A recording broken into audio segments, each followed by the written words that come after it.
too long, our Filipino people have been left uncertain, confused, deliberately kept in the dark regarding the true intentions behind the continuing and increasingly belligerent efforts to upend the new Senate leadership and, worse, to amend the Constitution. The Filipino people deserve clarity.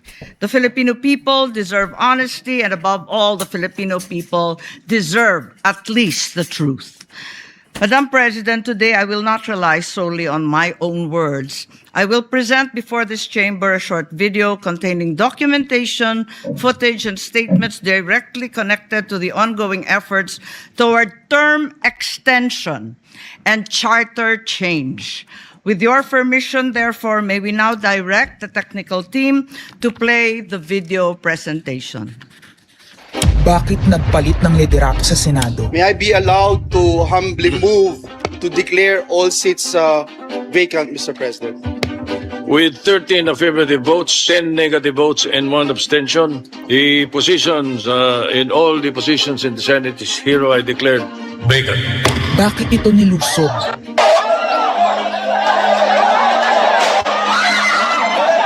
Bakit patuloy ang pananakot? Talagang garabalan, obvious na obvious, iniisa-isa ang majority. Bakit may panggigipit? Pinakakasuhan ng Ombudsman si Senator Rodante Marcoleta ng plunder at indirect bribery. Bakit may pambabaluktot ng kwento? Nililito nila ang publiko. Ang kainan ay naganap alas 4 ng hapon. Ang barilan alas 7. Pinagmamalaki nilang may nangangusta. Si Camille Villar ang unang nag-update. Saka sila nagsi-reply. Last convo, 4 p.m. Next chat, 10 p.m. Bakit may demolition job? Bakit may pait? Bakit hindi matanggap? Napakaraming bakit. At narito ang mga sagot. Pero bago ang katotohanan, wasakin muna natin ang kasinungalingan. I, Alan Peter Shram Cayetano, having been elected to the position of Senate President, Hindi nagpalit ng liderato para sa impeachment. Hindi totoong pinapakalat ng mga nabulaga. Ito this time, medyo nagkabulagan. Ang impeachment ay labanan ng numero. Hindi ang mga Duterte aligned ang dapat mangamba, kundi ang mga sa umpisa pa lang ay may hatol na. Ang sinasabi, sir, ng ibang mga kritiko, itong Senate leadership shake-up ay tungkol lang daw sa impeachment. Lahat na i-connect. As I told you, may 12 kami. Si Bato is 13. So kahit nawala naman siya, ang pinag-uusapan dito is whether or not you will be able to get 16 votes. Hindi siya ang pagmumulan ng 16 votes. Wala siya doon eh. 12 kami. Bakit kami magkuku? May 12 na kami kung ang pinag-uusapan lang natin eh, impeachment. Actually, 9 lang ang kailangan para ma-dismiss. Yes, 12 kami. So it's more than the required votes. But that's not the point. Ang ano kasi, pinipilit nilang i-connect doon. Kaya ako natatawa. Where is the connection there? Gusto pang ipa-inhibit ang mga tinatawag nilang Duterte-aligned senators. Nananawagan pa ng partial kuno at pagiging patas. Pero sa publiko, may mga pahayag na hindi makakatakas. While VP Sara is in power, the threat of a full-blown Duterte comeback is still a very real and present danger. Bakit ganito ang desperasyon? Bakit hindi maikubli ang gigil? No. Bakit natataranta ang lahat? Mr. Speaker, I move to endorse to the Senate the resolution setting forth the articles of impeachment. Narito ang pagsisiwala. Noong April 22 sa Soler, nagkita si Tito Soto at House Speaker D para pag-usapan kung ano ang papakialaman sa 1987 Constitution habang nakaupo si Bongbong Marcos. Kasama ni House Speaker D ay si South Cotabato Congressman Ferdinand Hernandez. Kasama ni Soto ay ang dating Senate Secretary na si Mark Mendoza. Konas ang gusto nilang mode ng charter change. Muling sinusulong sa Kamara ang charter change o pag-amyenda sa konstitusyon sa pamamagitan ng Constitutional Convention. Is something big brewing inside the government to claims of a possible no-election scenario. Ang pag-aamyenda ng konstitusyon sa pamamagitan ng Constituent Assembly. At para makakuha ng suporta sa Senado at sa Kongreso, ito dapat ang mga nilalaman. Dapat ma-extend ang termino ng mga senador at congressmen na mawawala na sa pwesto by 2028. Ang eleksyon sa bawat senador ay magiging by region. Nagdiskusyon sila kung 2 o 3 senador per region. Kinompute nila kung mayroong 18 regions, nasa 36 o 54 ang magiging senador. Lumutang din ang usapang para hindi makaporma si Inday Sara sa 2028, gawing 50 years old ang edad ng pwedeng tumakbo. Pero nagpanukala rin si Soto na pwedeng gawing 35 years old para kay Vico Soto. Dahil ipagmamayabang niyang kayang talunin ito si Inday Sara. Meron ako idadagdag maganda, Vicky. Ibaba natin ang edad ng presidente to 35. Magagaling ng bata ngayon eh.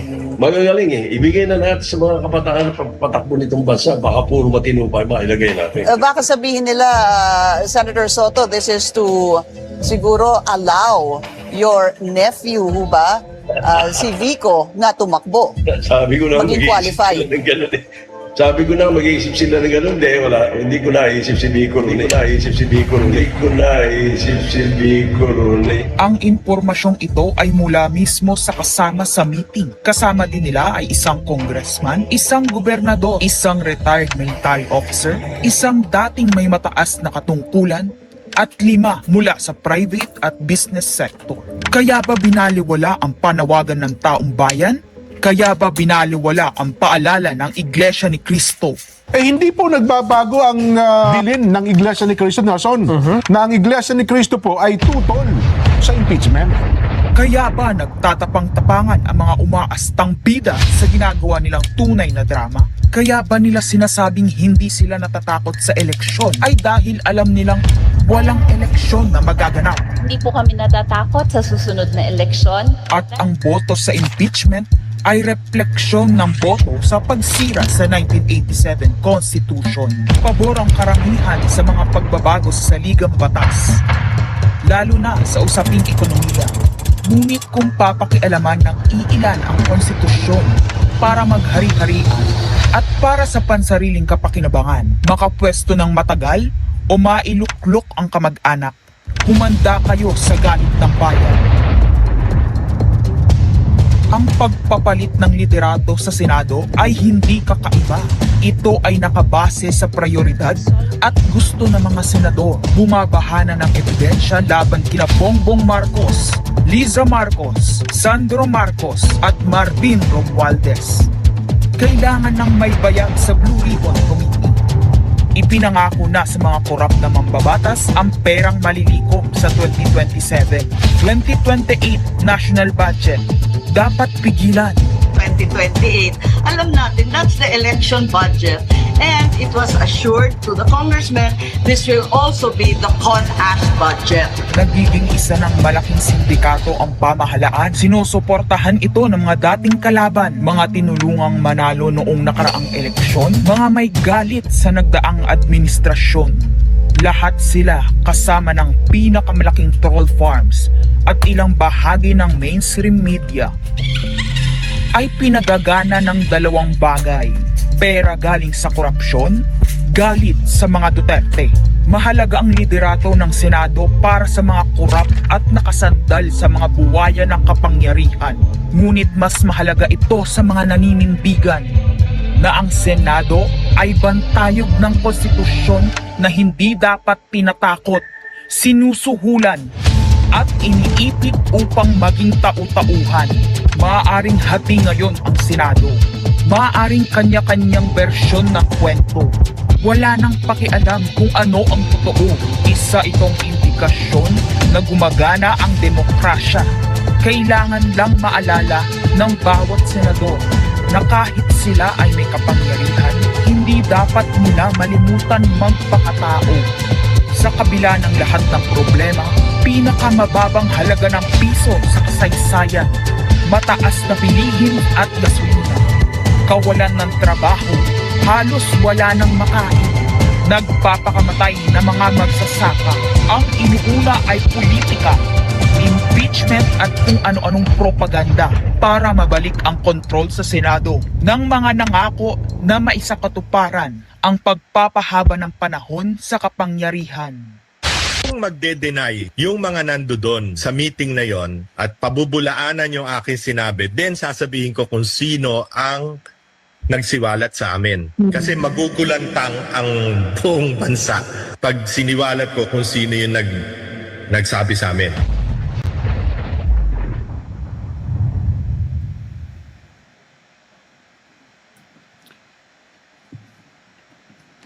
Impeachment, no elections, term extension. Ito ang inaatupag ng ilang mambabatas na nagiging mambubutas ng sikmura ng taong bayan. Inuuna ito kesa gutom, trabaho, kalusugan, kabuhayan. Gusto nilang pahabain ang paghihirap ng Pilipino, gusto ata nilang gumapang ang bayan sa dusa, gaya ng paggapang ng mga buhaya sa kaban ng bayan at konstitusyon. Ginoong Pangulo, Ginang Pangulo, hindi ko inaakalang aabot sa punto ng buhay ko na ako, isang Marcos, magtatanggol ng 1987 Constitution, isang saligang batas na isinulat laban sa aming pamilya. Pero sa huling pagbisita ko sa libingan ng mga bayani sa puntod ng aking ama, pinaalala ako ng mga katagang nakasulat sa kanyang himlayan, Pilipino.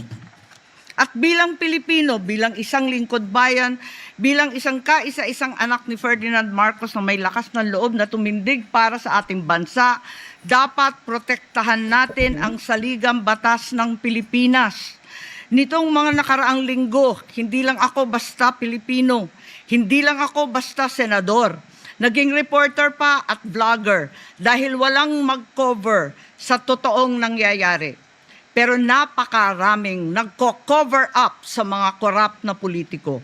Kung meron nakakaalam sa galit ng bayan pagdating sa pagpapahaba ng poder sa kapangyarihan, nasa unahan na ako ng listahan.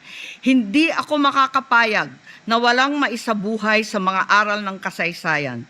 Noong naharang natin ang PI na yan, People's Initiative, noong Enero 2024, hindi naman sila tumigil. Noong 12 ng Agosto 2025, unang inihayag ni Bongbong Marcos ng ating Pangulo na hindi niya tututulan ang isang Constitutional Convention o CONCON upang ayusin umano ang mga butas sa saligang batas, kasunod ng pahiwatig ng Kongreso na sumusuporta nito. Pagsapit ng Nobyembre, nung nakaraang taon din, naghain na si Congressman Ronaldo Puno at mga miyembro ng NUP, National Unity Party, ng House Bill 5870, naglalayong magpatawag ng Constitutional Convention upang magmungkahi ng mga amyenda sa konstitusyon. Noong 30 ng Enero 2026, nagpahayag naman si dating Senate President Soto ng suporta sa pagtalakay ng mga amyenda sa konstitusyon matapos ang desisyon ng Korte Suprema kaugnay ng impeachment laban kay VP Sara Duterte. Agad itong ikinatuwa ng tropang NUP na nagsabing mahalaga ang kooperasyon ng Senado upang maisulong ang mga reforma sa saligang batas. Gayunpaman, noong ika-31 ng Enero 2026, sumagot ang Malacanang, hindi raw prioridad ang charter change o CHACHA dahil nakatutok umano ang Pangulo sa mga isyong pang-ekonomiya. Isang pahayag na inilabas matapos magpahayag ng suporta si SP Soto noon sa pag-amyenda ng konstitusyon. Sa gitna ng debateng ito, naghain noong ika-7 ng Pebrero 2026 yung dating ARTA, Rabindranath Kilala, ng isang radikal na panukala, buwagin ang Senado, pati na rin ang Kongreso at lahat ng lokal na sanggunian, paltan ng isang National Legislative Assembly, maari umanong makatipid ng hanggang 1 trilyong taon-taon. Noong nakaraang buwan, formal din hinikayat ni Congressman Puno at ng NUP ang liderato ng Kamara na simula ng pakikipag-usap sa Senado hinggil sa charter change sa pamamagitan ng Constitutional Convention. Ginamit pa nila ang pagiging bukas ni SP Soto sa constitutional amendments bilang oportunidad para sa koordinasyon ng dalawang kapulungan. Sa huli, noong 14 ng Mayo 2026, mariing itinanggi ng Malacanang ang akusasyon ni Senate President Alan Peter Cayetano na sinusubukan ng palasyo pahinain ang Senado. Binigyan diin ng palasyo na hindi pinag-uusapan ng Tsa-Tsa at inulit ang pananaw ng Pangulo na hindi ang pag-amyenda ng saligang batas ang sagot sa kasalukuyang problema ng bansa. Ngunit hindi ito ang nangyayari sa labas ng palasyo. Ang NOEL at term extension ay buhay na buhay sa mga patay na patay sa kapangyarihan. Pagkat sa kasalukuyang ika-20, ika-20 Kongreso, maraming panukalang naglalayong baguhin ang konstitusyon. Mula sa House Bill 368 ni Congressman Abante na nagsusulong ng CONCON hanggang sa resolution of both houses number 1 ni Congressman Garbin. Sinundan pa ng resolution of both houses number 2 naglalaman ng mungkahing ibaba sa 35 anyos ang minimum age requirement ng presidente at ang vice-presidente 30 ang edad. Bukod dito, Congressman Richard Gomez naghain ng resolution number 3 upang amyendahan din ang Constitution. Meron pang resolution number 4, nagmumungkahi gawing 3 taon na lamang, 3 magkakasunod na termino ang panunungkulan ng mga senador. Nariyan ang House Resolution 460 ni na Congressman Oreta, Congressman Remulla, Congressman Daza at iba pa na bibigyan linaw daw ang kahulugan ng forthwith sa impeachment. At mula noong Abril, habang hinihikayat ng mga congressman na bumoto sa impeachment, malakas ang ugong ng NOEL sa 2028. Lumutang na rin ang mga detalye. Magte-term extension ang mga congressman at madadagdagan ng 3 taon na mananatiling nakaupo sa pwesto hanggang 2031. Ganon din, 2028. Ganon din ang mga senador, pati ang Pangulo, hanggang 2031 na raw. Kung may eleksyon man sa 2028, sa lokal na lang. Kaya, Visayas o Mindanao ka man, suportado ng iglesia o hindi, walang problema dahil walang eleksyon. Kaya ang tanong ngayon, ayaw ba talaga ng palasyo sa Tsa-Tsa o kunwari lang? O talaga bang wala ng respeto sa Pangulo? Bukod kay Lito Banayo, napakarami kong sources patungkol sa mga meeting na naganap para sa isinusulong na Constituent Assembly o CONAS. Mga kalipunan ng mga politikong hindi nananalo sa mga matataas na posisyon, inaambisyon nila. Kung hindi kayang manalo sa boto, baguhin na lang ang konstitusyon. Noon pa man, hindi ako naging hadlang sa pagbabago. Kumpara lamang sa ekonomiya at ikagiginhawa ng buhay ng Pilipino. Pero magagaling ang mga buwaya. Tahimik na gumagapang upang malamon pati ang konstitusyon. Kung nagsisinungaling ang mga nagsumbong sa akin, kung sasabihin kasinungalingan ang sinabi ko ngayon at ang pinalabas, hinihikayat ko ang mga senador ngayon sa ating bulwagan. Ipangako natin sa taong bayan na may eleksyon sa 2028 mula sa presidential hanggang sa lokal. At Madam President, magiging masaya akong mapatunayan na mali ako. Dahil ibig sabihin nun, mananalo ang tama. In the interest of time and that this chamber may proceed with its scheduled legislative business, I will not entertain any interpellations at this juncture and would rather allow the facts in the video as well as confronting this nation to resonate fully with this chamber and the Filipino people. I urge this body to look deeply into what we have witnessed today, act with vigilance, courage, and fidelity to the Constitution we swore to defend. Maraming salamat.